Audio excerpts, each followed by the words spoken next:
Stormy Daniels is cooperating with federal investigators. A source tells CNN that the feds are looking into the non-disclosure deal and the $130,000 payment made by President Trump's lawyer, Michael Cohen, to silence her about her alleged affair with Mr. Trump. Joining us now is Stormy Daniels' attorney, Michael Avenatti. Michael, great to have you here in studio. Good morning. What was Stormy Daniels' reaction to the search of Michael Cohen's home?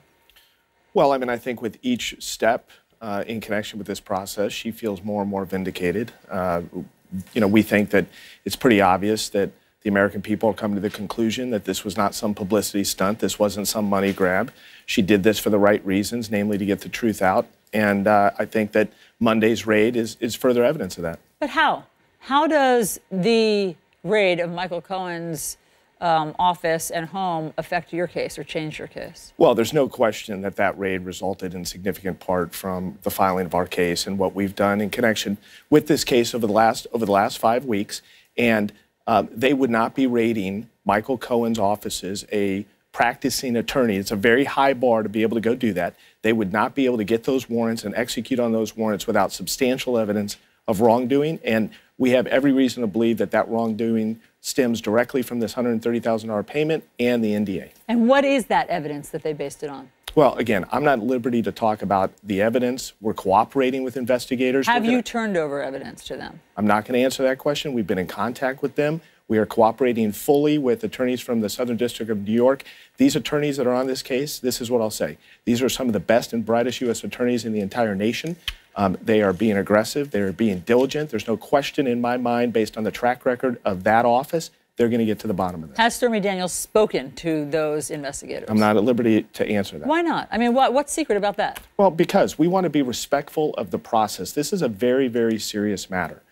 There's a lot of things that hang in the balance, and we want to be respectful of the job that the fine U.S. attorneys in the Southern District are doing and the work that they're doing, and we're going to respect it. But you confirm that she is cooperating. We are fully cooperating. We're going to continue to cooperate, and we're going to do everything in our power to ensure that the truth comes out and is known to the American people. Okay. Now, on Monday, when you came on, you promised that you were going to, the next day, be releasing a sketch of the man that Stormy Daniels says intimidated her in a parking garage when she was with her infant. Where's that sketch? Well, we have the sketch. We haven't released it because we were asked to not release it. By whom? Well, I'm not going to answer that, but here's what I'm going to say. A lot has happened in the last 48 hours.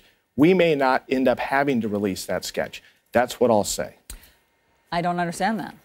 Meaning that that person is going to be apprehended, whoever intimidated her? A lot has happened in the last 48 hours. There's been 3 raids that were conducted. A lot of information has come to light. We may ultimately not need to release that sketch as it relates to identifying the individual who threatened her in Las Vegas. And that's all I'm at liberty to say. But look, Sam, this is an issue of public safety, okay? If there's somebody who's on the loose, who requires a police sketch to be apprehended, are you saying that there could be an arrest that we would see of that person? What I'm saying is what I just said. There's been a lot of developments. We are cooperating with law enforcement on multiple fronts. We're going to be respectful of that process, and we're going to do what is best as it relates to identifying this individual, being diligent about it, and being smart about it. Look, I understand what you're saying. You're trying to follow the proper process with the investigators. However, you're also trying this in the court of public opinion. You make a lot of TV appearances. We appreciate you coming on here. But in the court of public opinion, do you feel that you need to provide more evidence? Allison, the reason why I make a lot of TV appearances is because CNN asked me to come on.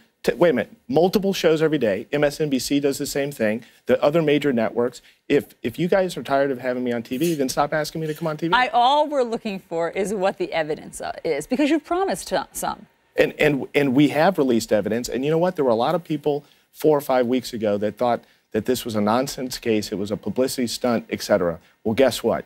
Everything that we have said was going to happen has basically happened. Our track record is phenomenal over the last 5 weeks. Not good, not great, phenomenal. So I think we're doing what is required of us. I think that we've been diligent about it. I think that we're doing it for the right reasons, and I think the American people are starting to see the fruits of that labor. How does what's happened in the past 48 hours, change your case Anything, the time frame, the outcome. Why are you so excited about what happened over the past 48 hours? Well, I don't know that we're excited about what happened. You know what I mean. Why are you so bullish on what's happened over the past 48 hours about your case? Well, because I think what we see is the noose tightening around Michael Cohen as it relates to this $130,000 payment, the agreement, what the president knew, when he knew it, what he did about it. I mean, this is becoming far more complicated for Michael Cohen and Mr. Trump as it relates to our case, this agreement, and the payment. I mean, anytime you have 3 search warrants executed on homes and offices of a personal attorney to the president who less than 36 business hours previously basically told everyone that's who you need to talk to, that's a very serious matter. Michael Avenatti, we appreciate you coming on New Day. Thanks so much. Thanks, Allison.